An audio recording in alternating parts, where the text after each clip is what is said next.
Why is BookTok always in chaos every single time we open the app at the moment? Literally, at this point, it is more like a reality TV show than a bookish community. There's just always something going on. So true. From that anti-intellectualism debate popping back up, that comes around every 3 months without fail. And the audiobook not being counting towards reading. Yeah. Then there's always some authors behaving badly.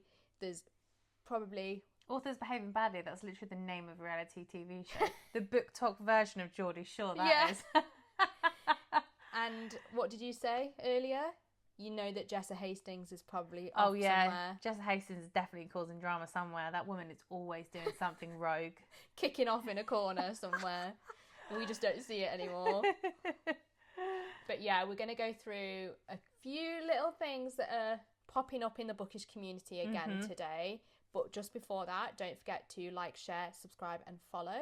All the things. We do new episodes every 2 weeks on a Thursday. Okay, so the latest one that is going around is actually pretty timely because it ties into kind of everything that's going on politically in the landscape, which is obviously, there's a lot at the minute. There's 2 authors who are kind of beefing with each other, and I'm not sure if you've seen this because it's on Threads. And I do feel like Threads is where a lot of the drama happens. It's like Twitter. Yeah. Threads. Yeah, it's wild. People are really angry on there. And some of the things, like, rightly so. So this was K.M. Moronova. I think that's how you say her surname. She does some of those dark romance, like military romance books with the cartoon covers. You'll know them if you see them. I'll put one on screen. And then an indie author called H.M. Wolfe. So what happened was, obviously with everything that's happening in the US with ICE, people are showing their political views around that and trying to support the community that is being impacted the most. So H.M. Wolfe posted a quote from her own book and then another picture that said, I think it said fuck ICE and fuck Donald Trump or something something along those lines. K.M. Moronova took huge offence to this and went on kind of a rant about it, saying that she was using her own book to sort of like self-promote during a political situation that shouldn't be used to do that. And she compared it to SJM using the photo of Breonna Taylor and that situation when she promoted the release of A Court of Silver Flames. Somebody else said in the comments, well, H.M. Wolfe is an author of colour, so actually, is it the same? And then K.M. Moronova said that she was also the daughter of immigrants and she found it really offensive. So that is all kicking off at the minute. I think K.M. Moronova has since apologised from what I've seen. Oh, okay. Because one of the points that someone made, which I actually thought was quite a good point, was, well, are you the person to talk about this political landscape and what's right and wrong within it when you write military romances? And she apparently, after she did this rant, she went straight back to promoting her own book that was a military romance. So I just thought this was quite an interesting one. It's not so similar to the typical drama that we see in the author space. It's a little bit of a grey landscape, this, I think. There's a lot of nuance to it. I feel like the problem is as well is that people are just so emotionally charged right now. Yeah. And maybe she genuinely took offence to that author's post. Maybe she didn't. Maybe she's dramatic. I don't bloody know. But I just think people are emotionally charged at the moment with everything going on. I don't even live in the US. I feel very emotionally charged about the situation. And, you know, potentially she's just kind of like... She could have been seeing things for weeks that were driving her crazy about the ICE situation and saw that one thing and like just pounced without thinking. And maybe I'm thinking about this wrong, but should all authors stop posting about their military romances? Yeah. Do you know what I mean? I'm like, it's all a bit grey, this drama. Yeah. But reacting so strongly and aggressively towards another author, I don't think that's ever okay when someone hasn't specifically done something really... I think for me as well, it's the fact she did it publicly when she could have obviously just DM'd her and said, hey, I'm not sure this is being portrayed in the way you think it is. Yeah. You know, would you consider not doing that? Yeah.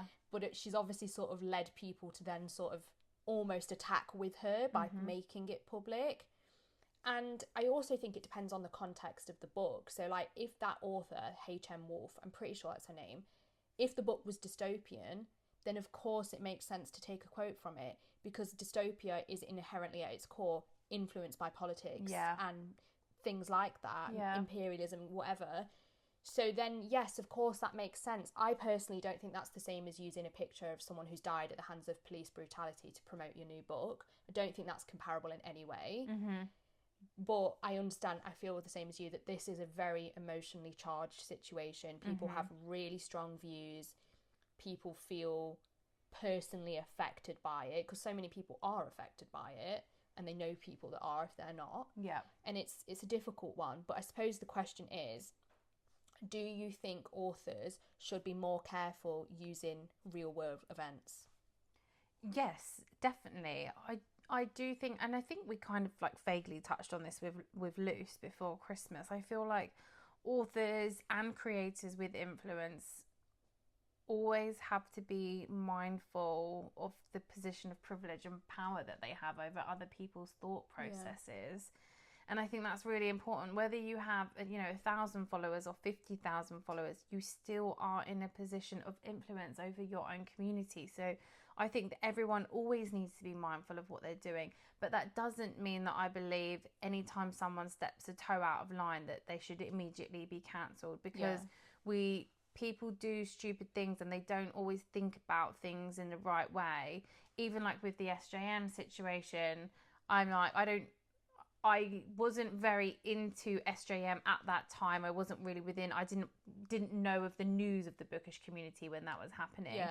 And yes, I don't think that she should have done that. But does that automatically mean we all know that she did that with any type of like malicious intent? Like you just don't. Yeah. You just don't know. People make mistakes. And I think that the cancel culture that comes with, these two authors, for instance, that doesn't mean everyone should automatically be like, we're boycotting them, like especially if they're going to publicly come out and apologise. That's it. I think it's the apology, isn't it? That's what we've said before about Jessa Hastings or other authors. It's how you take accountability for what you've done to upset people. Yeah. She has apparently, I haven't personally seen it, but she has since apologised.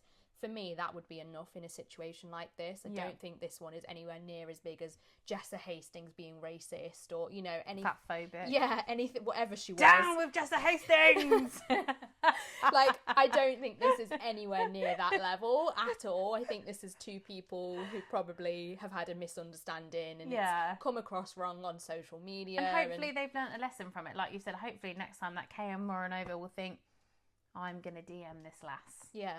Yeah. Why did everyone else need to see that? We didn't really. But I personally think, authors do need to be careful using real world events. I don't think that means they shouldn't use real world events. I think what it comes down to is research. So part of what we talked about before as well is how fast books are being pumped out.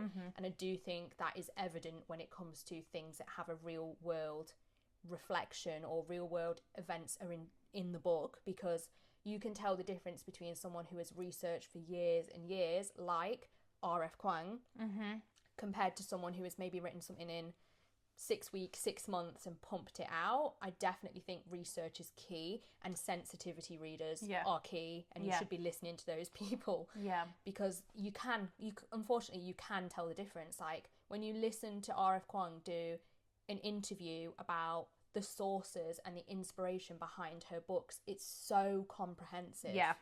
Very well thought out. Very well thought out, and you can see those influences in the books you read. Hearing her talk about Catabasis and then reading it was so fascinating, because I could put all of those pieces of what she'd researched into it as I was reading it. So I think that's another thing that comes down to it, is if you're going to do it well and research it hard. Yeah, definitely a grey area to be thought about. And in case there is any misunderstanding about our political positioning, we hate Trump and we hate reform. Yeah. So unfollow us if you don't like those statements, because that is not going to change ever. Okay, so moving on to the next thing, and we've spoken about this so many times. It came up a few times last year, but we never actually ended up talking about it on the pod. And yet again, I saw another video about this literally last week. Yeah. And poor fucking Victoria Aveyard, I don't know how you pronounce Aveyard, has had to speak out again on her TikTok about someone calling her out for copying Powerless. I just need to explain for the bimbos that are leaving these comments on Victoria's platform, okay? Check publishing dates. It's really that simple. Poor Victoria Aveyard, if you don't know what this is about, she wrote a book 10 years ago called The Red Queen. Lauren Roberts wrote Powerless about 3 years ago, 4 years ago. Yeah, roughly that. However, people keep attacking Victoria Aveyard on her social media, online, basically saying that she has ripped off Powerless with her book, The Red Queen, and that series. That series is like a 5-book series, like I said, that she released 10 years ago. Lauren Roberts wrote her book 3 or 4 years ago. And let's not even dive into the fact that actually Lauren Roberts' book is actually a rip-off of Red Queen mixed with The Hunger Games. They literally say that in the marketing. That's the most frustrating part. On the back of the book it says Red Queen meets Hunger Games. Does that not tell you which one came out first? So yeah, I get so frustrated about that situation. I feel terrible for her. I mean, you know how I feel about this, because when I read that book, when it came out, we did it as a book club. I did a negative review that went very viral, and people were not happy with my thoughts because that was so funny. I literally got death threats because I said I didn't like it and it was a rip-off of Hunger Games, and I hadn't even read Red Queen at that point, so I didn't even know how similar it was to Red Queen, and everyone was fuming at me. And then fast forward 2 years, now a lot of people say that. And there was this one specific girl, I'll have to see if I can find the video to link it, who did a full video comparing line for line, like exact quotes that are from Red Queen that are in Powerless, and also other books that had been, she'd taken inspiration from. And Lauren Roberts has literally said herself that it was written originally as a fanfic of Hunger Games and Red Queen, and then it got picked up for trad publishing. And I just think from the publishers, that is also really irresponsible, because you're almost like capitalising on plagiarism. Yeah. And I know that's a big discussion in BookTok at the moment as well, because of like the Dramini rewrites and things like that. But it frustrates me no end when I see these comments, because the book isn't even good. Sorry, but it's not. It's not good. And I just feel so bad for Victoria, because she's so classy with it. She is. She takes it all on the chin so well. She really does. She does. And it's a name thing. Yeah. And I also just feel like most of the time the people leaving these comments are about 17. I was about to say, don't you just think that sometimes, like, people online, people consuming the books, they forget that authors are real people. 100%. That's what it feels like. 100%. They forget that there's someone behind that account with real feelings that's worked really hard to write that book or that series. And like you said, it just takes a simple bit of research. Yeah. It's so quick to find out that actually Red Queen came 10 years prior. Yeah. It's mad. People will research a restaurant on Google for 100 hours to find the right place to go and eat, but yet they can't simply Google, when were these books published? Yeah. Or even just check them. To me, like you said, even with like the quotes on it, like Hunger Games meets Red Queen is literal fucking common sense in most cases. It's crazy. Yeah. But honestly, guys, don't get me started on this one, because I don't like the book anyway. I know loads of people love it. If you love it at home, I'm really sorry. I'm not shitting on you. I hate that book with a visceral passion. There, I said it. I actually recently unprivated that video as well. You know how I put it? On originally when that video went private? I was like, I can't be dealing with these comments anymore. People are crazy. You're back in your sassy girl era, I feel like, as Zola would call it. Now, I'm like, do you know what? If you want to say horrible things, go for it. I stick by my opinion on that book. Yeah, I think it's hard sometimes if you're in a funny headspace and you've got a video where people are getting a bit negative about things. I'll never forget, I posted this video on my personal TikTok about using IKEA childcare for an hour free to just like clear my headspace. And some woman was like, oh yeah, just get strangers to look after your kids, why don't you? Real good mum. And I'm like, excuse me, guys, I used to do face painting for kids at IKEA. We are all very properly vetted. I used to love when people brought their kids over, okay? It made my day go quicker. Anyway. Just wild. People just forget. I think people are just crazy. But anyway. Coming away from the drama now, shall we talk about books we've enjoyed so far this year before we spiral too far down the negativity rabbit hole? Yeah, absolutely, because we know that we'll end up sat here for another hour, and this is supposed to be a short episode for you guys. Yeah, true. Okay, give it to me. Hit me with the ones you've enjoyed. Me? Yeah. Okay, so I'll go through it super quick, but I've read 6 books so far this year. Yeah. One, I DNF'd really popular, The Night Prince, which is the second book to the Wolfe King. Oh, I didn't know you DNF'd that. Do you know what? First book was fun. I was obviously in the right mood for it. But this year I'm very much in like a plot forward fantasy vibe, and that is very much about the romance. And it just, I still gave it like 2 or 3 stars, actually, even though I DNF'd it. That girl that I know. Someone commented on our episode last year saying you DNF'd it and gave it 3 stars. I'm DNFing this episode, so she's gonna be cursing us again if she's still here. Oh God! So I think that I get why people like it, and that's why I didn't give it a 1 star, because it's a good time and the romance is great, but it just wasn't for me at the moment. I have also read Breathe With Me, Becca Mack, 5 stars.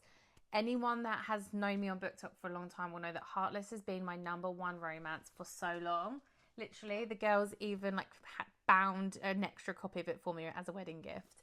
But Breathe With Me has actually overtaken it because it was just so emotional, so raw, so well done.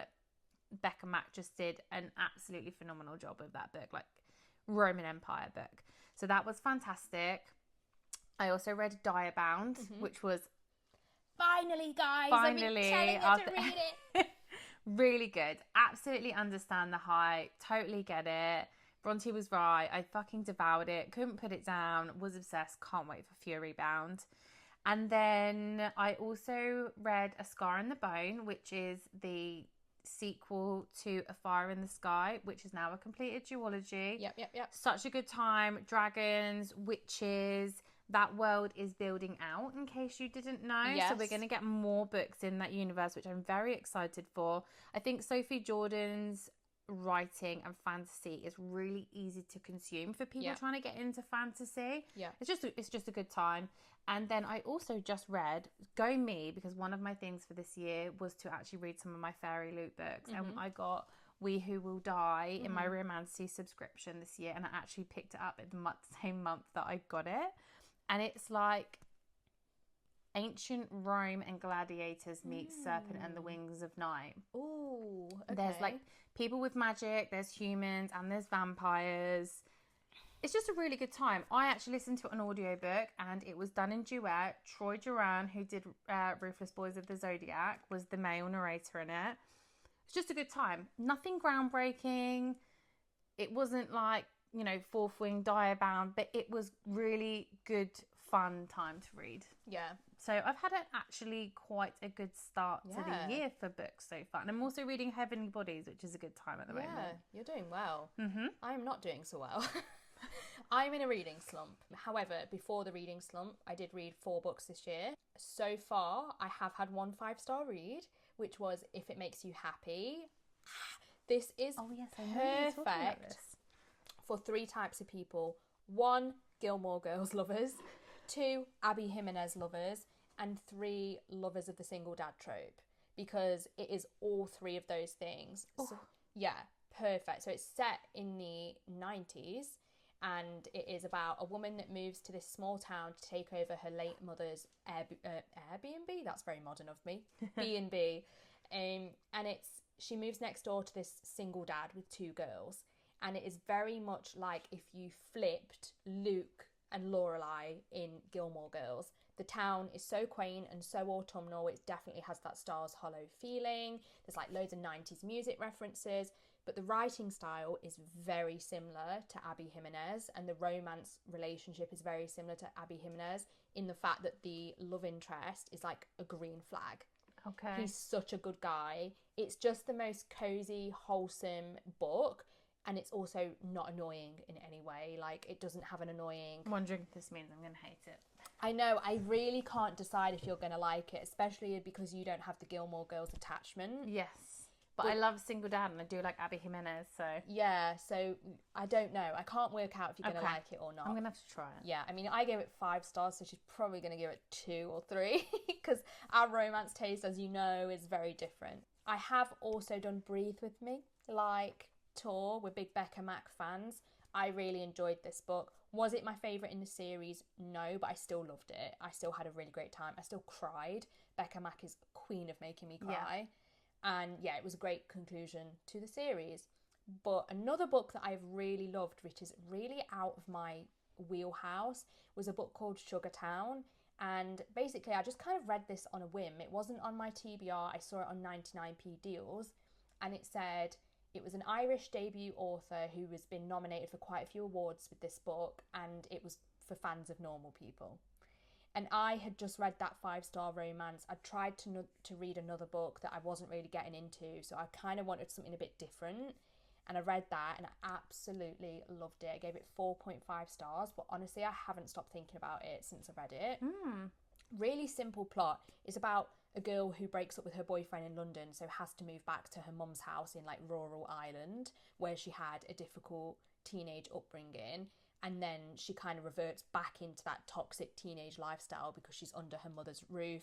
Her mum's got remarried and had 2 little girls that she feels like she's not a part of. Oh, okay. And it's just this like sad girl book about sad girls, you know? Like, It makes you sad, but it's about sad people. However, it was really well written, relatable, especially with like the parent dynamics and stuff like that. And it was just something a bit different, and I really enjoyed it, even though it's not, you know, my usual fantasy romance or romantasy. Yeah. Yeah.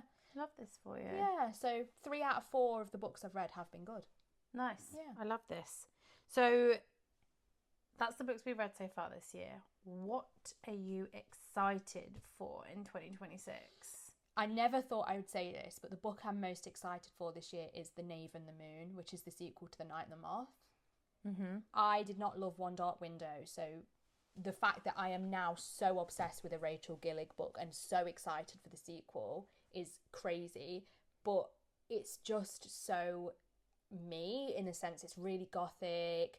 It has a lot of like religious imagery and Old English inspiration. There's comedy side characters. There's like tragic backstories. There's just everything in it that I love. So I'm really excited, especially because this is going to round out the duology. So it's going to be complete. Oh, it's just a duology, is it? Yeah. I do love a duology. Yeah, and just don't drag it out too long, you know. So I'm excited to see how it concludes. I'm also really excited for, I think it's called, I can picture the letters in my head, but I think it's called Immerata by Ava Reid. Oh, yeah. So this is Ava Reid's upcoming book. I have got an arc of it, so I will update at some point. This, if I remember correctly, is also gothic romantasy. And I feel like that's what she does best. Yeah. So I'm hopeful that I'm going to love this one. I didn't love A Theory of Dreaming. However, I did Which really... was a big letdown for you, wasn't it? Big letdown, but then I read Fable for the End of the World and really enjoyed that. Yeah. So I'm hopeful I'm going to enjoy this one. And then the third and final one for me is the sequel to Diabound, which is Fury Bound. Oh, yeah. Just because I loved book 1 so much. It was a fun time. Yeah. Really easy read, packed full of action, quite fast paced. Yeah. Like, it's a good... The pacing was so good in Diabound. I think that's what Yeah. made it so good, was it was just... It wasn't so quick that you were like, what the hell's going on? But just the actual pacing was done so well. Yeah, and it was really addictive. That was the fastest I read a book, I think, all last year. Because I read it in, like, one night. Did you? Yeah, I don't do that very God. often these days as well. So, yeah. So good. Right, I need to find my list, because I did write them down. Because I knew that I'd forget. Let's be realistic. I'm impressed that I remembered mine off the top of my head, because mine are in my phone as well. So I've actually got more than 3, but Fury Bound is on my list as well. So, you know, we'll forget about that one because we just spoke about it. In Her Own League, which is the spin-off from the Windy City series. Yeah. I'm so excited for this book. We got introduced to the characters in the series, and it's just going to be a fun time. The dad energy in this book, and he's an older dad as well, Silver Fox. Like, I'm going to be all about that life. Light Wielder. Oh, yeah. which is the sequel to Metal Slinger. I am literally frothing at the mouth for that book. I cannot wait to read it. Yeah, that should have been on my list really too. Daybreak should have also been on your list. Oh my gosh, yes. That is criminal of me. The sequel to Nightshade, we are getting that this year, and that is going to be such a good time, I hope. I can't wait. And do you know what else I've missed? What? The Ballad of the Fallen Dragons. That is also on my list. I am out of it, guys. The Ballad of Falling Dragons is one. the sequel to When the Moon Hatched. I am definitely going to have to do a reread of When the Moon Hatched because I can't remember everything that happened. And it's very much, When the Moon Hatched is definitely like more what I would call like high fantasy meets, you know, an element of romance over. It's not just like a simple, easy to consume romantasy book. There's a lot going on in it. There's a lot of world building. There's a lot of past history that you have to remember. There's a lot of different types of creatures that it's difficult to remember the difference of. Yeah, I need to reread as well. And my final one I have on here is The Wretched Divine. And this is Adeline Grace's newest release. I believe it's her debut adult fantasy. I think that's right. I was very lucky enough to meet her at a book event for Phantasma's author, Kaylee Smith. They're actually really good friends. And I actually got a sneak peek at the cover of the book. I don't think I can say anything about it, but the vibes, It's made you excited. Yeah. 100%. It's really made me excited. I think it's going to be a great book. I personally really love Adeline Grace's writing. I know that you didn't like Belladonna, but that wasn't really about the writing, was it? It wasn't the writing, no. It was more of like how slow I found the plot. Yeah. And then like I didn't love the fact that the love interest potentially knew her from a baby. Yeah. It just icked me out a bit. But I didn't hate it. Yeah. Actually, that's a lie. I didn't have to. I did hate it. Yeah, she did. But it wasn't the writing. I actually quite liked her writing. The other thing I'm excited for, which we don't actually have a release or any information of, but I was on a group chat with Helen Shurer last year as part of a read-along with Pan Mac, and she did hint at that she is writing something new, and I'm absolutely obsessed with Blood and Steel, the Ashes of Thesmar series, the Legends of Thesmar series, so I'm very excited to see what we get from Helen this year as well, because she's a fantastic author. Do you know what I've just remembered as well? What? The Twisted Sisters have just teased a new book relating to the Solaria world. Yes. And I forgot about that. What is that going to be? Because it doesn't sound like it's going to be the next one in this Never Keep Echo. No, because I'm excited for that. That's called Cindervale, book 3. That's coming in a few months, I think. It sounds separate, right? It sounds like it's going back to because that's not actually part of Solaria. No, it's like same universe but not different. Solaria. They said think of it as like Solaria is America and the Never Keep world is like Europe kind of thing. Yeah. So I wonder what that's going to be. I'm quite excited for that. I don't know. Who knows when that'll come. So many things to look forward to this year. I feel like it is a really good year for book releases. Yep. Book releases, TV releases, film releases. Yeah, and we have actually just done an episode on book and TV adaptations if you want to go and listen to that. Yep. So, yes. We promised you it'd be a quick episode, and I feel like we've made it a quick episode. Yeah, we have actually. We haven't waffled too much. Well done us. Round of applause. Pat on the back. Yeah. So that's a wrap for today. We'll see you in another 2 weeks. Don't forget to like, comment, subscribe. If you're excited for any of the books that we spoke about or anything else, make sure you comment below. And we'll see you in a couple of weeks. Bye. Bye.